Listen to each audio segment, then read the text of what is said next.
함께 하나님 주신 말씀 제목을 한번 읽어보겠습니다. 시작. 감사가 염려를 평강으로 바꿉니다. 네, 빌립보서 말씀입니다. 4장 6절 7절 말씀입니다. 시작. 아무것도 염려하지 말고 다만 모든 일에 기도와 간구로 너희 구할 것을 감사함으로 하나님께 아뢰라. 그러면 모든 지각에 뛰어난 하나님의 평강이 그리스도 예수 안에서 너희 마음과 생각을 지키시리라. 아멘.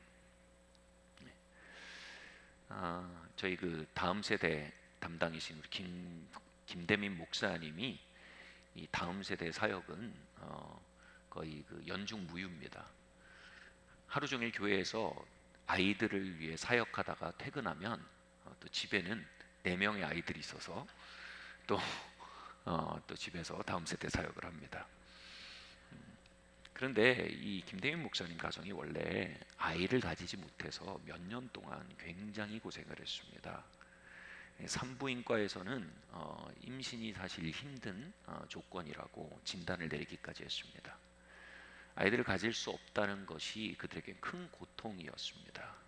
하나님 왜 이러십니까? 했을 겁니다. 그런데 기도가 상달되고 때가 이르자 하나님이 보란 듯이 일하기 시작하셨습니다. 한 아이가 태어나고요, 쌍둥이가 태어나고요, 또 태어나고요. 하나님은 적당히를 모르십니다. 4남매를 주신 겁니다. 이제는 이 아이들을 돌보고 키우며 하나님 저에게 왜 이러십니까? 라고 기도하며 지내는 것 같습니다. 아이를 주신 그 은혜로운 응답이 이제는 다둥이 양육이라는 과제를 만들어 놓은 겁니다. 우리의 인생은요, 하나님이 하신 일과 아직 하지 않으신 일 두 가지로 구성됩니다. 그리고 하나님이 많은 일을 하실수록 아직 하지 않으신 일, 다시 말해 더 해주셔야 할 일들이 더 많아집니다. 우리는 그분이 이미 하신 일과 아직 하시지 않으신 일 사이의 경계선에 서서 살아가는 존재입니다.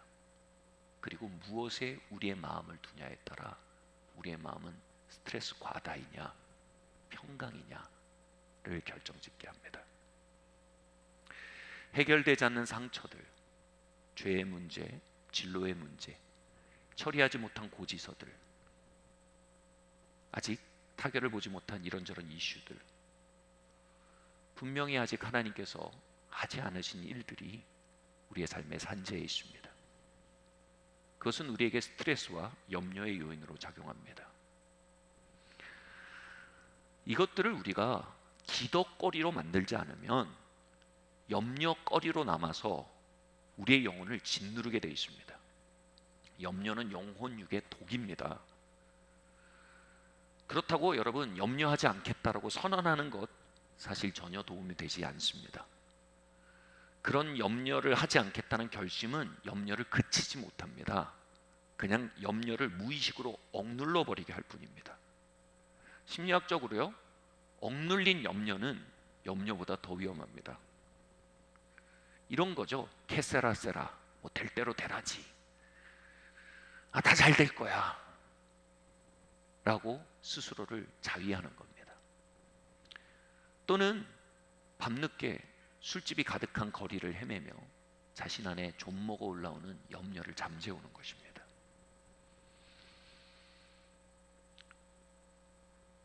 염려를 진정으로 대면하고 해결할 수 있는 길은 모든 상황보다 더 크신 분에게 그 사안들을 아뢰고 맡겨드릴 때, 영적 인수인계가 이루어질 때 우린 염려로부터 자유할 수 있습니다. 그러면 어떤 조건에서 영적인 인수인계가 이루어질까요? 우리의 염려들이 전능자에게로 인수인계되고 그분의 평강이 우리에게로 인수인계되는 기도의 조건은 무엇일까요?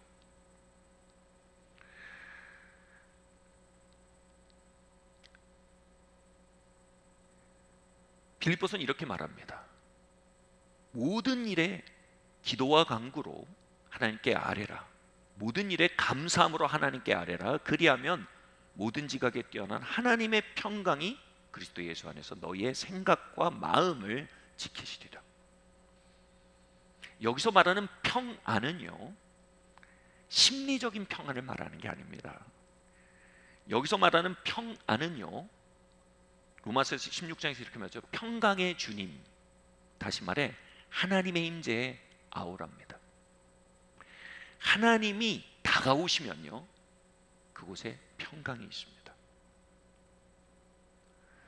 세상의 평강은요, 상황이 안녕해서 누리는 겁니다. 그러나 크리스찬의 평강은 다릅니다. 전능하신 분이 그 임재로서 다가오시면 안녕하지 않은 상황 속에서 평안한 겁니다.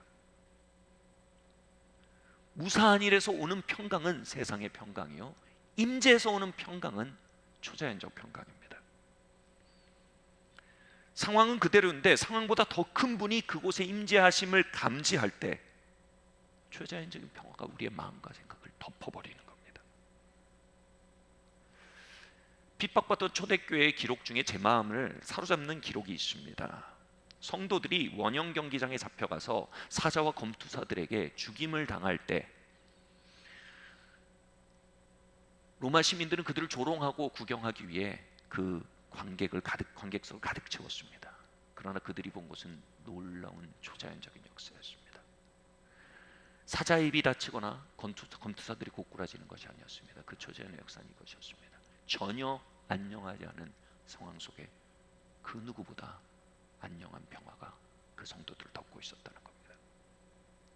그것에 구경하러 왔던 구경꾼들은 그 낯선 평화에 큰 충격을 받았습니다. 그리고 그들의 눈이 열려 그 성도들과 함께 계신 분이 인지되기 시작한 겁니다. 그들은 이렇게 말했던 겁니다. 저 상황 속에서 저들로 하여금 빛나게 만드는 저 평화는 뭔가? 나도 저걸 갖고 싶다. 그래서요, 그 원형 경기장에서 도리어 수많은 로마인들이 그리스도인이 되었습니다. 우리는 카리스마라는 말을 많이 씁니다. 무언가 사람을 휘어잡는 힘, 사람을 끌어당기는 무엇, 사람의 마음을 움직이는 영향력, 이런 걸 카리스마라고 합니다. 근데 이 카리스마는 원래 성경에서 나온 말이고요, 카리스마는 카리스라는 원어에서 나온 단어입니다. 카리스는 기쁨입니다. 그리고 카리스마는요, 하나님이 주신 기쁨과 평강의 선물입니다.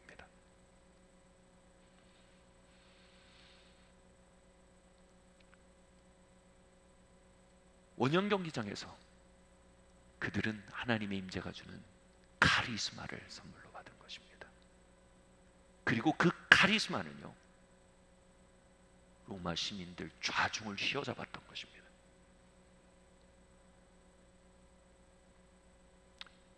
저와 여러분도요, 2000년이 지난 이 서울 땅에서 그 카리스마를 뽐내며 살아가도록 불림받은 자들입니다. 여러분의 직장에서, 여러분의 가문에서 네가 가진 그 평강이 무엇이냐? 내가 어떻게 하면 그것을 가질 수 있겠냐? 요청받도록 불림받은 사람들입니다. 사랑하는 성도 여러분, 어떤 상황 속에서도 카리스마 넘치는 성도님들 되시길 바랍니다. 그런데 이쯤 가면 이런 질문이 나올 만합니다. 아니 목사님, 저에게는 그러한 종류의 카리스마가 흘러나오지 않는 걸 보니 저는 진정한 크리스찬이 아닌가 봅니다. 여러분, 아닙니다. 우리가 진정한 크리스찬이어도요, 그러한 평화는 자동적으로 흘러나오는 것이 절대 아닙니다. 빌립보서는 분명히 우리가 적극적으로 해야 할 일이 있다고 말합니다. 아무것도 염려하지 말고 오직 모든 일에 기도와 간구로 하나님께 감사함으로 아뢰라고 말합니다. 이건 적극적인 행위가 필요한 겁니다. 적극적인 선택이 필요한 것입니다. 그러할 때 평화가 우리의 마음을 덮을 것이라고 약속하는 겁니다.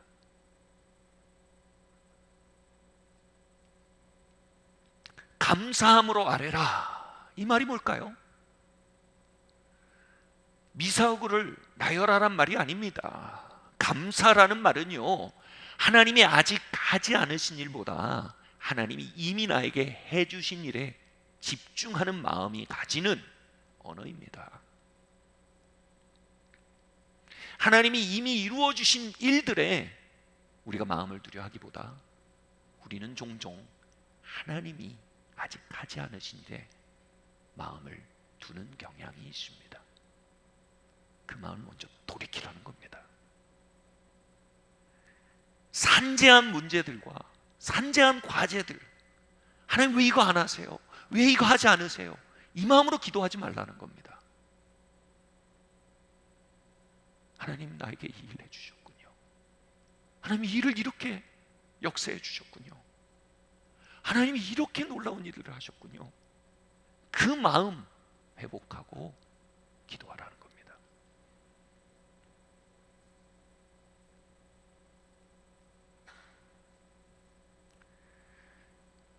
제가 좋아하던 찬양이 있습니다. 에베네셀 하나님이라는 찬양입니다. 여기까지 인도하셨네 감사하신 하나님, 장래에도 인도하시리 살아계신 하나님. 여기까지 인도하신 하나님의 마음을 둘 때 우리는 아직 되어지지 않은 일들을 향해 염려나 두려움이 아닌 확신과 기대 안에 말하게 됩니다. 장래에도 인도하시리 살아계신 하나님. 이게 기도입니다. 이게 하늘을 움직이는 언어입니다. 여러분, 하나님의 하신 일과 하지 않으신 일의 경계선에 서 있는 우리 인생에서 어떤 언어를 사용하고 계십니까? 무엇에 마음을 두십니까? 하나님이 이루신 일에 우리의 마음을 두기 바랍니다. 바꿔 말해, 여러분, 산적한 과제와 문제 속에 감사합시다. 범사에 감사합시다.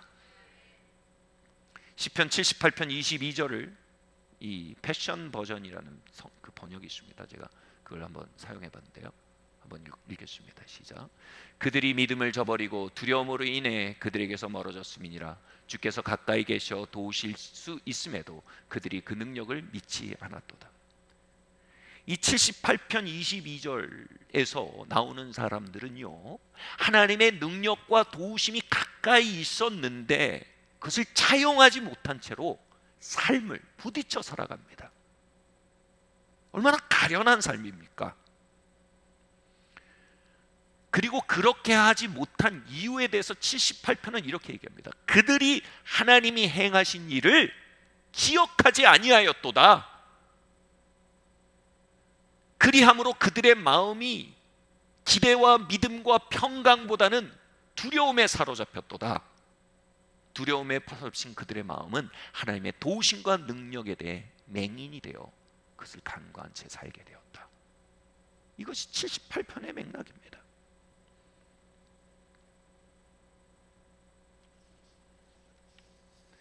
우리의 마음은 아주 종종 하나님이 아직 해주시지 않은 일들을 바라보며 두려움에 마비되어집니다. 사람에 대한 두려움, 실패에 대한 두려움, 거절에 대한 두려움, 가난에 대한 두려움, 사건 사고에 대한 두려움.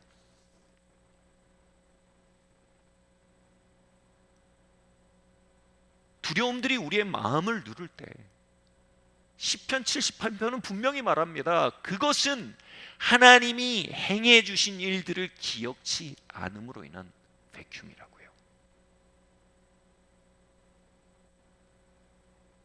다시 말해, 우리가 얼마나 적극적으로 그 두려움의 골짜기에서 하나님이 우리에게 행해 주신 일들을 기억하고 고백하고 노래해야 하는지를 말해주고 있는 것입니다. 여호사밧 왕이 아주 무시무시한 편지를 받습니다. 에돔 군대가 대군을 끌고 치러 온다는 것입니다. 여호사밧은 골짜기에서 에돔 군대를 대면해야 했습니다. 하나님께 그 선전포고 편지를 가지고 기도합니다. 하나님, 내가 어찌할 바를 모르고 두려움 가운데 주만 바라보나이다. 근데 주님께서 첫 마디가 이겁니다. 여호사밧아, 두려워하지 마라. 문제는 이겁니다. 어떻게 안 두려워합니까? 가슴을 고릴라처럼 10번을 치면 안 두려워집니까? 목소리를 크게 내면 두려워지지 않습니까? 여러분, 현대교회에서 가장 많이 사용하는 방법은 이거죠. 믿습니다의 시옷자를 될 수 있으면 많이 붙여보는 겁니다. 시옷자가 많을수록 많이 두렵다는 표현입니다. 하나님은 그 두려움의 골짜기의 영적 기로 어떻게 바꿀지에 대한 방법까지 말씀하십니다. 찬양대를 세워라. 그리고 그 골짜기를 나아가며 이렇게 노래해라. 주는 선하시며 그 인자하심이 영원하심이로다. 주께 감사하세. 주는 선하시며 그 인자하심이 영원하심이라. 여러분, 이 구절은요, 이스라엘 민족이 그들의 역사 가운데 함께 하신 하나님의 기적과 이사와 역사들을 고백하고 높일 때 사용되는 시그니처 고백입니다. 홍해를 가르신 하나님, 만나와 메추라기로 우리를 먹이신 하나님, 10가지 재앙으로 애굽을 치신 하나님, 여리고를 함성 지를 때 무너뜨리신 하나님, 요단강을 가르신 하나님, 삼손을 통해 우리를 건지셨던 하나님, 사무엘을 통해 우리를 인도하셨던 하나님, 다윗을 통해 왕국을 세우신 하나님, 주께 감사하세. 주는 선하시고 인자하심이 영원함이로다. 내가 너희와 어떻게 함께 했는지 주목하고 고백하고 감사해라. 어디서요? 그 두려움의 골짜기에서요. 아멘. 그럴 때 놀라운 얘기가 나옵니다. 하나님께서 복병들을 풀어놓으셨다고 합니다. 이 복병들이 뭔지가 감춰져 있던 하나님의 군대입니다. 그 두려움의 골짜기에 이미 하나님의 구원은 와 있었습니다. 이미 하나님의 능력은 와 있었습니다. 이미 하나님의 천사들은 와 있었습니다. 그런데 두려움에 잡힌 자들의 눈에는 그들은 복병입니다. 보이질 않습니다. 그러나 감사하며 그분이 행하신 일을 높이며 하나님이 행하셨던 일에 주목하기 시작할 때 그들의 마음에 평화가 회복되고 하나님에 대한 신뢰가 회복될 때 감춰졌던 복병이 보이는 겁니다. 그들이 나타나 일하기 시작하는 것입니다. 그 복병들이 적군을 쳐서 섬멸시킨 것이 바로 여호사밧 왕의 전쟁입니다.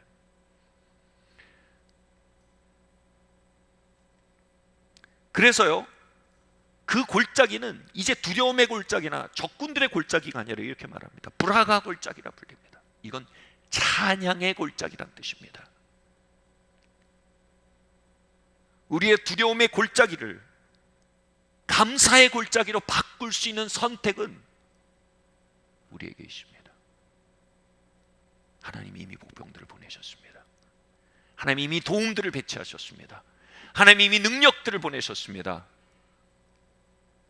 주께서 가까이 계셔서 도울 수 있음에도 그들이 그 능력을 믿지 않았도다. 두려움에 사로잡힘으로. 성경에는 가슴 아픈 구절이 나옵니다. 내 믿음대로 될지어다. 우린 다른 믿음을 가져야 합니다. 여기까지 인도하신 하나님, 장래에도 인도하시리. 홍해를 가르신 하나님, 지금도 함께 하시리. 여릭을 무너뜨리신 하나님, 이 시간에도 인도하시리. 내 믿음대로 될지어다. 그곳에서 우리는 언제나 우리를 기다리고 있던 하나님의 능력과 천사들을 필시 발견하게 될 것입니다. 그리고 하나님이 행하시지 않았던 일을 하나님이 행하신 일로 바꾸어 가시는 현장을 목도하게 될 것입니다. 그러면 우리의 두려움의 골짜기를 어떠한 노래로 가득 채워야 할까요? 첫 번째로요, 우리는 함께 읽어볼까요? 시작. 하나님의 아들 주심에 감사합시다. 아멘. 로마서 8장 32절 말씀입니다. 시작. 자기 아들을 아끼지 아니하고 우리 모든 사람을 위하여 내어 주시니가 어찌 그 아들과 함께 모든 것을 우리에게 은사로 주시지 아니하겠느냐. 여러분, 우리가 감사하고 찬양해야 될 가장 근본은 하나님이 우리에게 아들을 주셨다는 사실입니다. 예수 그리스도를 주셨다는 사실입니다. 우리 장로교의 핵심 교리 중에 굉장히 중요한 게 예정의 교리입니다. 예정의 교리는 이렇습니다. 하나님께서 구원과 영생으로 택하신 자들을 창세전에 주권적으로 예정하셨다는 겁니다. 그리고 그 택함 받은 자들은 생전에 그리스도에게로 이끌림 받아 그분의 복음을 믿게 된다는 겁니다. 그분에게 택정받았다는 증거는 이겁니다. 바로 복음이 들려지고 믿어지는 사건입니다. 여러분, 복음이 들려지십니까? 복음이 믿어지십니까? 그건 여러분의 선택이 아닙니다. 그것은 하나님의 선택의 증거입니다. 저는 중학교 때까지요, 고등학교 때까지 복음이 믿어지질 않았습니다. 온 가족은 복음을 믿는데 저만 안 믿어지는 겁니다.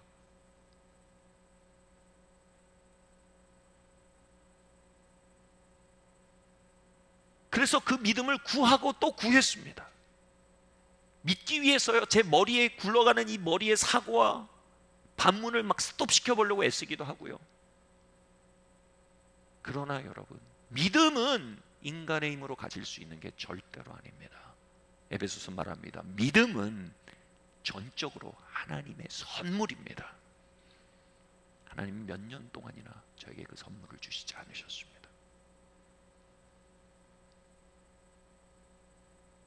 그리고 몇 년 만에 어느 날 성령께서 어느 날 밤 저에게 강하게 임하시고 제 안에 복음이 믿어지는 역사가 시작된 겁니다. 아, 예수님이 하나님이구나. 하나님의 아들이시고 나의 죽임당한 어린 양, 나의 속죄제이시구나. 예수 그리스도의 피는 나의 죄를 위해 흘려진 그 속전이구나. 하나님은 이제 나의 아버지시며 나는 이제 하나님의 자녀가 되었구나. 이 복음이 믿어지는 겁니다. 그 회의주의자, 반문주의자, 겉똑똑이 김영준한테 복음이 믿어지는 겁니다. 그때가 제 인생의 최고의 날입니다. 그날 저는 제가 구원에 속한 자임을 알게 되었습니다. 하나님께 속한 자임을 알게 되었습니다. 너무 기쁜데 또 너무 속상해서 막 울었습니다. 왜 이제야 믿음 주시냐고, 왜 이제야 만나 주시냐고 말입니다. 그런데 지나고 보니 다른 이들은 수월하게 받은 것 같은 그 믿음, 저는 죽자고 고생해서 받으니까 그게 너무 귀한 겁니다. 그거 귀한 거 알라고 그러셨던 겁니다. 믿음을 받을 수 없었을 때 밤새 고민하며 지냈던 밤이 하루 이틀이 아니었습니다. 내가 믿음을 받지 못한다면 대학에 간들 무슨 소용이란 말인가? 부자가 된들 무슨 소용이란 말인가? 또한 믿음을 내가 받을 수만 있다면 다른 것을 받지 못한들 뭐 대수이겠는가? 아무리 계산을 해보고 주판을 튕겨보도요, 믿음이 최고의 선물인 겁니다. 서울대가 날 버려도 하늘이 날 받으면 끝난 겁니다. 삼성 LG가 노해도요, 예수님이 예스하면 끝난 겁니다. 이 찰나의 시간이 나에게 등 돌려도요, 영원히 나에게 두 팔 벌리면 끝난 겁니다. 이건 대단한 믿음이 필요한 계산이 아닙니다. 믿음을 받지 못했던 그때에도 그 계산은 돌아갔습니다. 다시 말해, 얼마나 믿음이 귀한지를, 얼마나 구원이 귀한지를, 얼마나 영생이 귀한지를 새기고 또 새기고 또 새기는 밤들이었습니다. 평생 믿음의 선물 귀히 여기라고 그리하신 겁니다. 우리가 하나님을 선택했기 때문에 예수님 믿는 거 아닙니다. 하나님이 우리를 선택하셨기 때문에 우리가 예수 믿는 겁니다. 그래서 바울이 이런 놀라운 표현을 쓰는 겁니다. 우리는 진리의 사랑을 받은 자들입니다. 진리가 우리를 사랑해 준 겁니다. 진리가 우리의 이름을 불러준 겁니다. 수많은 철학자들이, 수많은 사변가들이 진리를 얻기 위해 물구나무를 서고 모판 위에 눕고 수백 권의 책을 읽지만 진리의 사랑받은 자만이 진리가 믿어지는 겁니다. 웬 은혜란 말입니까? 웬 선물이란 말입니까?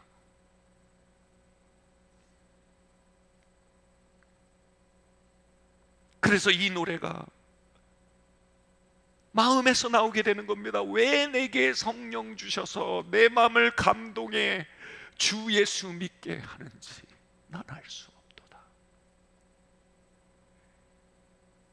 우리가 아들의 생명을 받았음을 당연시하지 않고 고귀히 여기며 감사하고 찬양할 때 우리는 말하게 됩니다. 만입이 내게 있어도 그 모든 입으로 주의 구원의 신비 감사하고 찬양하겠네.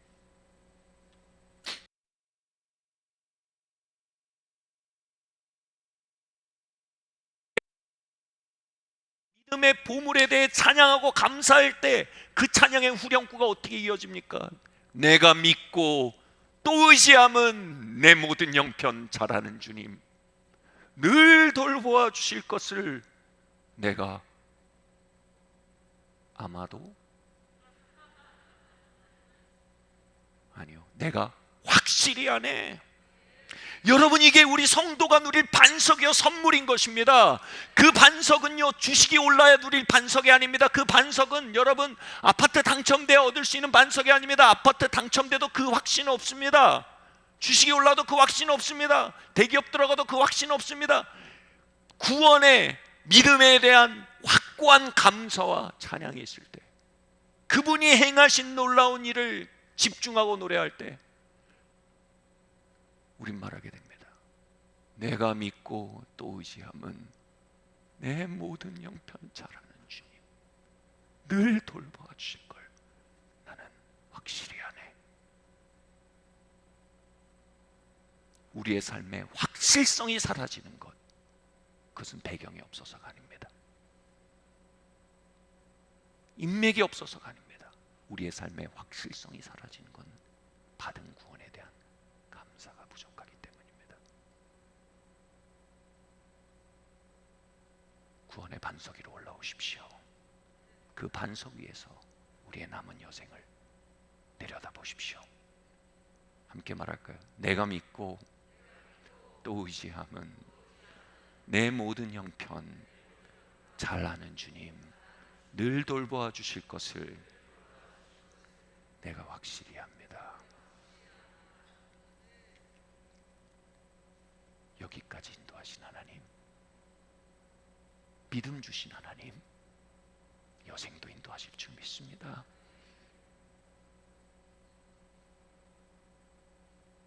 로마서 8장은 이렇게 말합니다. 그 아들을 아끼지 않고 우리에게 주신 이가 어찌하여 모든 것을 선물로 주시지 않겠느냐. 그분이 뭘 줬는지 생각해봐. 그러면 혹시 아마도 글쎄 다 없어져. 모든 것을 주시지 않겠어? 하신 일에 굳건히 선 자들은요 하나님의 공급이 보입니다. 하신 일에 굳건히 선 자들은요 하나님의 신실함이 보입니다. 하나님의 천사들이 보입니다. 하나님이 미리 배치하신 복병들이 보이는 겁니다. 그러나 여러분, 우리가 감사를 잃어버릴 때 이 확신의 스테이지에서 떨어집니다. 그리고 우리는 로마서 8장의 말과 전혀 다른 언어를 가지게 됩니다. 그리고 이런 생각이 우리 안에 들습니다. 하나님은 특별한 경우가 아니면 내 기도를 안 들어주시는 것 같아. 기도를 들어주시면 깜짝 놀라고요. 안 들어주시면 기대대로 된 겁니다. 여러분, 이건 지옥으로부터는 거짓말입니다. 지옥의 거짓말은 언제나 뱀처럼 우리 안에 쓴 마음으로 또아리를 틉니다. 여러분, 이 쓴 마음처럼 또아리 튼 진지를 흔드셔야 합니다. 우리는 그 쓰디쓴 정서를 거슬러서 말하고 있는 말씀을 붙들어야 합니다. 아들을 너에게 주시니가 모든 걸 너에게 주시지 않겠느냐? 이 반문은 뭡니까? 우리가 그걸 받아들이지 못하고 있다는 겁니다. 그런 우리의 중심을 향해 말씀이 따지고 있는 겁니다. 논박하고 있는 겁니다.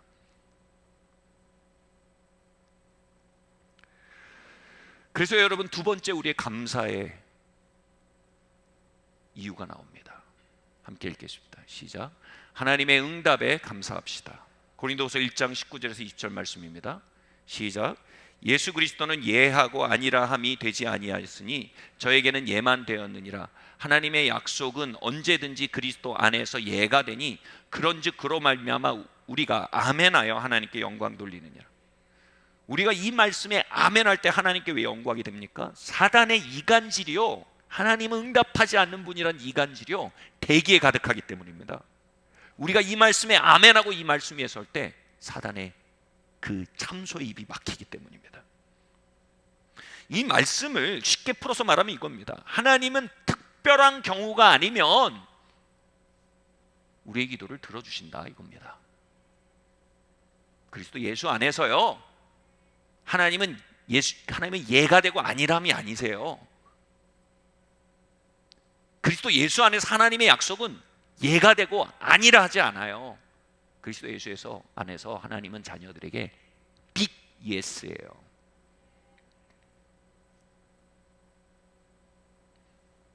특별한 경우는 뭡니까? 그러면요, 하나님이 더 큰 예스를 하고 계셔서 우리로는 과정적으로 노로 들리는 착시 현상이 있는 기간입니다.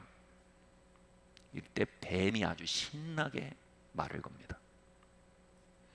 제가 결혼식 날 진짜 많이 울었거든요. 제 결혼식 때요. 사진사가 그러더라고요. 아니, 결혼식에서 신랑이 신부보다 더 우는 건 처음 봅니다. 무슨 사연이 있으세요? 그러더라고요. 제가 남녀 문제에 있어서 하나님께 쓴 마음이 있었습니다.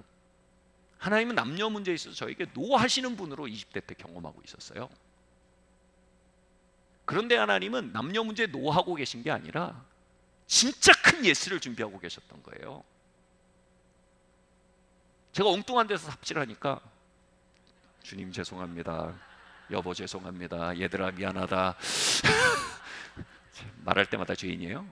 엉뚱한 데서 삽질을 하니까 하나님의 큰 예스를 못 보고 있었던 거예요. 근데 결혼식이 열리고 제 아내가 하얀 드레스를 입고 저에게 걸어오는데요, 그 뒤에 물론 저희 장인어르신이 손을 잡고 오셨지만 그 뒤에 하나님 아버지가 빅 예스를 들고 저에게 다가오시는 겁니다. 영준아, 너 논 줄 알았지? 나는 그때도 예스라고 하고 있었어. 나는 예스의 아버지야. 깜짝 놀랬지. 그리고 제가 하나님께 정말 많이 미안했습니다. 하나님, 제가 오해했습니다. 하나님은 저를 한 번도 거절하지 않으셨었는데 오해했습니다. 교회 이전을 해야 돼서 2년 넘게 건물을 보는데 계속 퇴짜를 맞았습니다. 계약 지점까지 갔다 엎어진 것만 5번 된 것 같습니다. 우리의 모든 기도는 흩어지는 것 같고 모든 꿈과 약속은 흩어진 것 같았습니다. 마침 외국에 계신 멘토에게 줌콜이 와서 대화를 하다가 아니 왜 이렇게 일이 틀어진지 모르겠다고 푸념하는데 저에게 멘토가 그랬습니다. 그거는 하나님이 정해놓은 스페시픽한 건물이 있어서 그런 거라고. 뒤통수로 멀리 맞는 것 같았어요. 그건 하나님의 노가 아니고 하나님이 이미 예스한 건물이 있어서 그런 거지, 하나님이 지금 무관심한 게 아니고 하나님이 지나치게 개입하시는 거라고.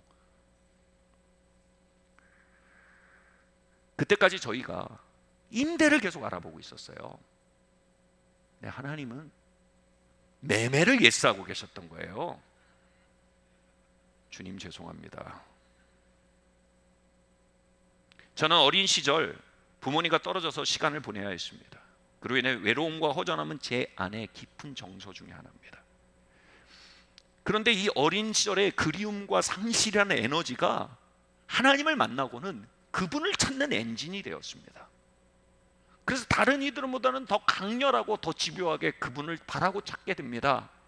그분은 그 시간들을 통해 내가 하나님을 추구할 수 있는 엔진을 내 안에 빚어오신 것입니다.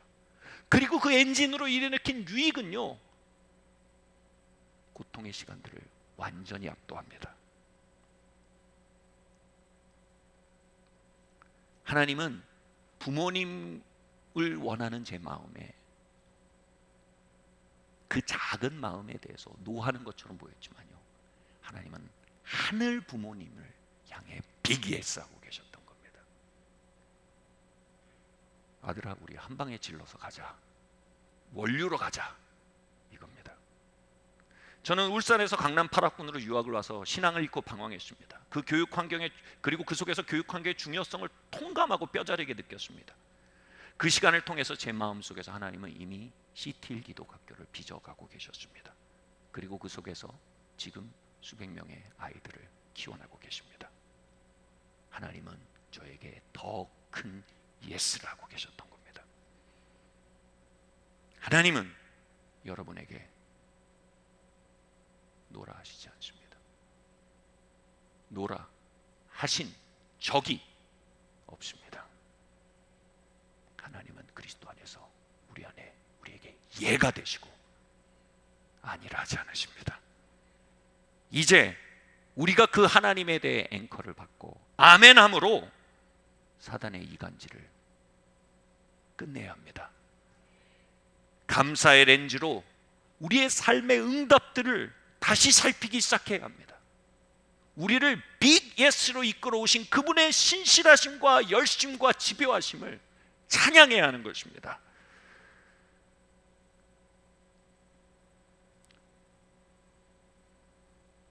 마지막으로요, 우리는 감사의 렌즈로 주신 사람들을 바라볼 줄 알아야 합니다. 마태복음 6장 말씀입니다. 시작. 너희가 판단하는 그 판단으로 너희도 판단을 받으려니 너희가 재는 그 자로 너희도 다시 측정을 받으리라. 어찌하여 내 형제의 눈 속에 있는 티는 보면서 내 자신의 눈 속에 있는 들보는 생각지 못하였느냐. 저는 며칠 전에 기도하다가 이런 마음이 들었어요. 제가 사실은 이렇게 사람들하고 다른 타자들과 부대끼는 거 안 좋아하는 성품이에요. 그래서 어려서부터 혼자 놀았어요. 방에 들어가서 혼자 놀고 그랬어요. 그리고 그런 제가 좀 마음에 안 들었거든요. 근데 제가 이렇게 또 막 기도를 하고 지내는 저를 보면서 이런 생각이 드는 거예요. 김영준, 네가 사람들이 귀찮아가지고 지금 기도한다고 이렇게 어두운 데 와서 이러고 숨어 있는 거지. 너는 언제 너를 노출시키고 좀 살래? 이 마음이 드는 거예요. 그래서 하나님, 제가 이럽니다. 이랬더니 제 마음에 갑자기 이런 감동이 오는 거예요. 얘야, 넌 지금 나에게 나와서 나에게 널 노출하고 있잖아. 너 지금 혼자 있지 않잖아. 나는 언제나 나에게 나와서 나에게 너를 노출하는 그런 너가 고마운데, 그리고 사람들에게도 편안히 너를 노출할 수 있는 너가 되도록 내가 이끌어 갈 거야. 다시 말해서요, 내가 해온 일에 집중하고 해갈 일에 대해서는 기대해. 제가 그 감동이 너무 혼자서 웃겨서 빵 터졌습니다. 왜냐하면 저는 너무 부정적인 거예요, 저에 대해서, 같은 모습에 대해서. 근데 그분은 너무 긍정적인 거예요. 이렇게 끊임없이 스스로를 부정적으로 보려는 힘은 어디서 올까요? 마태복음 6장은 말합니다. 너희가 타자들을 그렇게 보고 있으면 너 자신을 그렇게 보게 된다는 겁니다. 누군가 이렇게 말했습니다. 완벽주의는 최악의 자기 혐오의 형태이다. 여러분, 우리는 하나님이 우리 안에 행하신 일들, 우리를 통해 하신 일들을 보려 하기보다 되어지지 않은 일들, 우리를 통해 나타나는 유괴에 너무 많이 집중합니다. 그리고 그 뿌리는 바로 완벽주의입니다. 이 최악의 자기 혐오인 완벽주의는 왜 우리 안에 기숙할까요? 우리가 서로를 완벽주의로 보고 있기 때문입니다. 바꿔 말해서요, 우리는 그 속에서 피차를 혐오하고 있는지 모릅니다.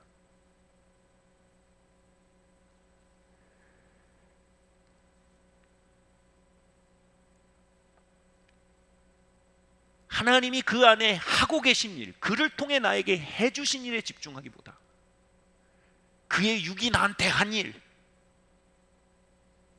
또 그의 안에서 아직도 해결되지 않는 것들에 집중하는 눈, 이것을 예수님은 두 글자로 판단이라고 하십니다. 그리고 이 판단에 대해 이렇게 말씀하십니다. 들보라고 하십니다.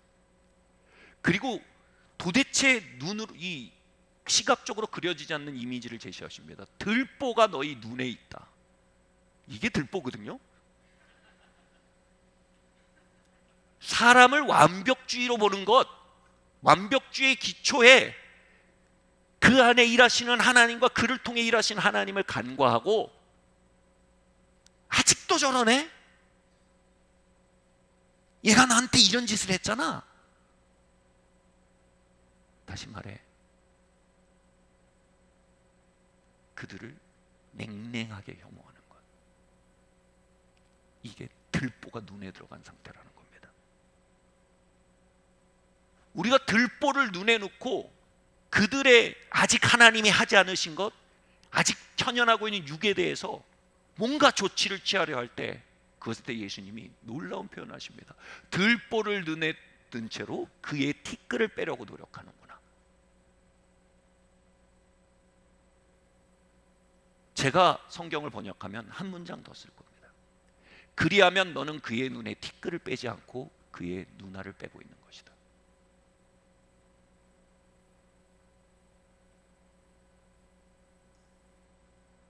소경된 자가 수술하겠다는 겁니다. 뭐가 소경입니까? 한 사람 안에 하나님의 행하고 계신 일 집중하지 못하는 게 소경입니다. 그 사람을 통해 하나님이 나에게 주신 복을 집중하지 못하는 게 소경입니다. 그 사람이 나에게 준 아픔을 집중하는 게 소경입니다. 그 사람 안에 아직도 계속되는 문제들, 그걸 지긋지긋해하는 게 소경입니다. 하나님이 그 안에 행하시고 나에게 그를 통해 해주신 일을 축하하고 고마워하지 못하는 게 소경입니다. 저에게 이 말씀은 솔직히 굉장히 어려운 말씀입니다. 제가 판단하지 않기 위해서요, 예수님 만난 이후로요, 계속 판단하지 않으려고 애썼는데 도대체 판단을 그칠 방법이 없어요. 판단은 내 호흡, 내 안에 판단 살아 있어. 이거는 안 하려고 해서 되는 게 아니에요. 판단을 약화시킬 수 있는 유일한 방법은 감사해요. 바로 그 안에 하나님의 행하신 일을 막 축하하는 거예요. 그를 통해서 나에게 해주신 일을 막 고마워하는 거예요. 적극적이고 능동적인 조치가 필요해요. 그 감사, 적극적이고 능동적인 사람에 대한 감사를 통해서만 우리 안에 눈꺼풀이 떨어져서 굴러나갈 수 있는 거예요.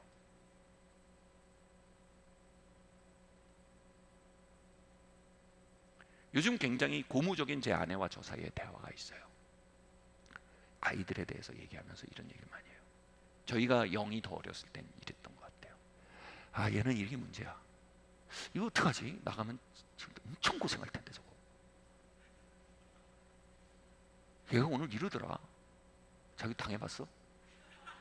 나도 당했어. 이거 어떡하지? 우리 힘을 합쳐서 대동단결해서 이걸 꺾어버리자. 열심히 아이들의 눈을 뽑아온 겁니다. 요즘 저희가 조금 자라면서 이런 대화가 옵니다. 야, 첫째는 이거 끝내주지 않아? 첫째 너무 스윗해. 그리고 너무 애가 정이 좋아, 정이 깊어. 너무 위로가 돼. 하나님 이 아이를 통해서 우리 얼마나 위로하신지 몰라. 둘째는 너무 이렇지 않아? 너무 믿음이 가.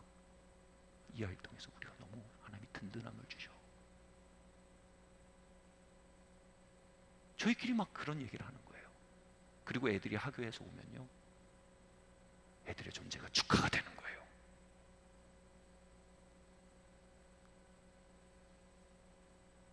예, 우리는 남편과 아내의 눈빼기를 그쳐야 합니다. 눈알 좀 그만 뽑으세요. 끔찍해요. 우리는 부모님의 눈알을 그만 뽑아야 합니다. 하나님이 그들을 통해서 우리에게 얼마나 일을 하셨는데요. 하나님 그들을 통해서 우리를 어떻게 생명을 주시고 어떻게 키우시고 어떻게 후원해 오셨는데요. 완벽주의는 최악의 자기 혐오이자 최악의 타자 혐오입니다. 최악의 배은망덕입니다. 우리는 우리의 아이들의 눈알 빼기를 그쳐야 합니다. 셀 안에서 우리는 은밀히 서로의 눈알을 뺍니다. 스탑. 셀로는 셀리더의 눈알을 그만 빼셔야 합니다. 셀리더는 셀론의 눈을 빼지 않아야 합니다. 성도는 목사의 눈을 빼지 않아야 합니다. 목사는 성도의 눈을 빼지 않아야 합니다. 우리는 서로를 축하해야 합니다. 아무도 완벽하지 않습니다. 그러나 모두를 하나님이 선택하셨습니다. 그러기에 모두 안에 하나님이 하나님의 분량으로 일하고 계십니다. 하나님이 하신 일이 작아 보일 수 있고 내 완벽주의는 마음에 들지 않을 수 있지만 그걸 탐욕이라고 합니다. 우린 탐욕을 내려놔야 합니다. 그리고 하나님을 축하해야 합니다. 너희 안에 행하신 이는 하나님이시니 그 하나님을 축하합시다. 우리 한번 옆에 얘기해 볼까요? 당신 안에 계신 하나님을 축하합니다. 당신의 미소를 통해 당신의 친절을 통해 하나님이 내게 일하셨습니다. 감사합니다.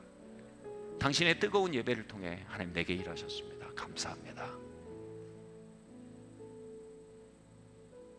아내 남편 옆에 있나요? 여보 눈알 미안해. 넣어줄게. 에바다 열릴지어다. 이 자리에서 일어납시다. 사랑하는 성도 여러분, 예수님 다시 오실 때까지 우리는 여전히 그분이 아직 하지 않으신 일들을 가지고 살아갈 겁니다. 그분이 다시 오실 때만 우리는 모든 일을 다 완전히 완성하신 세상 속에 살 것입니다. 그 세상이 오기까지 우린 계속 불평과 불안과 두려움과 깜깜한 가운데 걸을 수도 있고요. 감사와 축제와 신뢰와 기대와 확신 가운데 걸을 수도 있습니다. 오늘 우리의 진영을 결정합시다. 같이 말할까요? 하나님 감사합니다. 하나님 감사합니다. 하나님 나에게 아들을 주셔서 감사합니다. 믿음 주시고 구원해 주셔서 감사합니다. 세상이 나를 향해 돌아서도 천국이 나를 안았으니 내 평생 감사할 뿐입니다. 하나님 나에게 언제나 예가 되시니 감사합니다. 노처럼 보이는 시간 속에서도 당신은 예라고 하고 계심을 내가 믿기로 결정합니다. 하나님은 노의 아버지가 아닌 예스의 아버지이십니다. 하나님 나에게 아름다운 사람들 주셔서 감사합니다. 그들을 통해 양육하시고 위로하시고 함께 해주시고 가르쳐 주시고 인도해 주셨습니다. 그들의 삶 속에 역사하사 나의 삶에 역사해 주셨습니다. 내게 주신 사람들로 인해 하나님 감사합니다. 그들 안에 역사하신 하나님 당신을 축하합니다. 할렐루야. 우리 한번 크게 말할까요? 하나님 감사합니다. 우리 함께 목놓아 이 찬양을 부릅시다. 두려움의 골짜기 그것을 찬양의 골짜기로 만들어 갑시다. 할렐루야.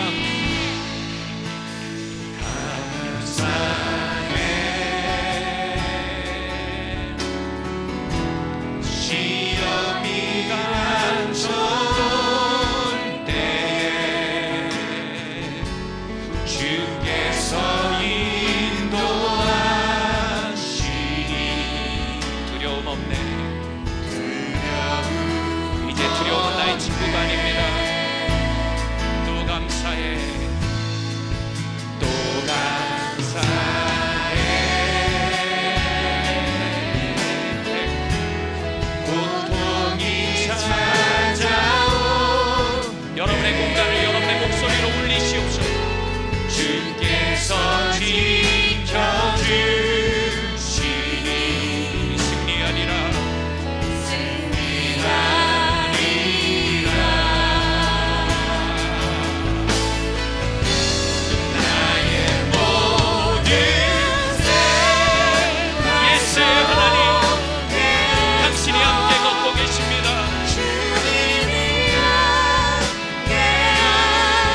주님의 성령 주님의 성령 나를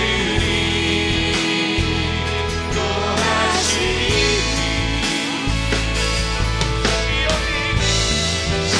시험이 나를 찾아온 내 주님 지켜주시니 주님의 성령 나를 인도하시니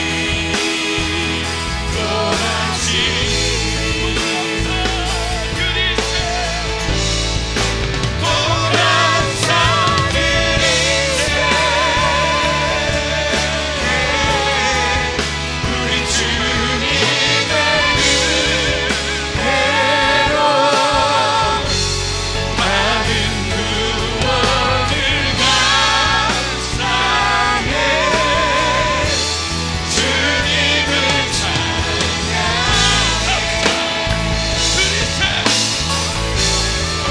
또 감사를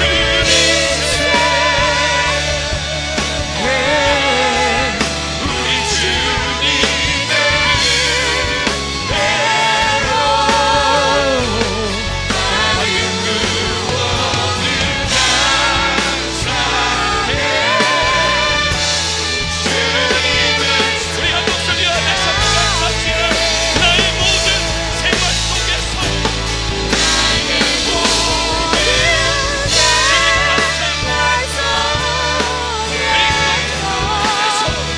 지혜가 되시니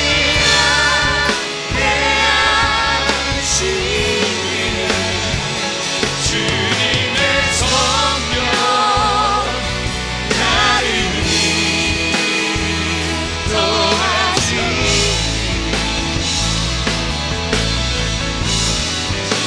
시험이 나를 찾아온 내 주님 지켜주시니 주님의 성령 나를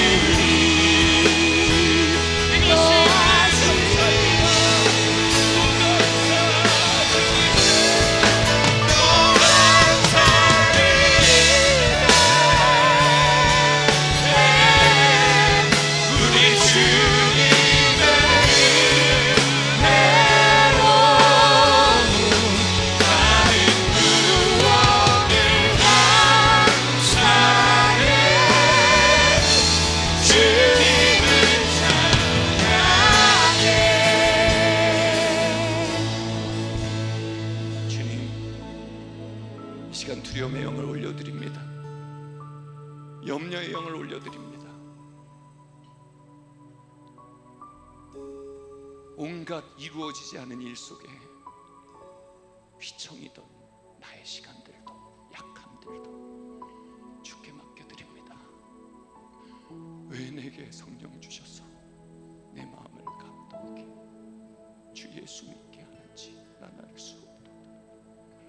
내가 믿고 또 의지함은 내 모든 형편 잘 아는 주님 늘 돌보아 주실 것을 나는 이제 2021년 추수감사 이날 확실히 합니다. 주님 이곳에 우리의 두려움의 골짜기를 찬양의 골짜기로 바꾸시는 주님의 손길에 감사드립니다.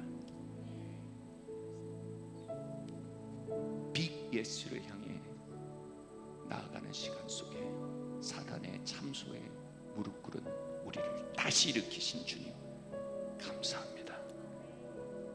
서로의 눈알을 뽑으며 흉측한 관계를 맺어온 우리의 삶을 바로잡아 가시는 주님의 자비에 감사드립니다. 그 자비를 부부관계 안에 축복합니다. 자녀 양육 안에 축복합니다. 부모님과의 관계 안에 축복합니다. 셀 안에 축복합니다. 그리스도의 몸된 교회 위에 그 자비가 은혜가 가득하기를 기도합니다.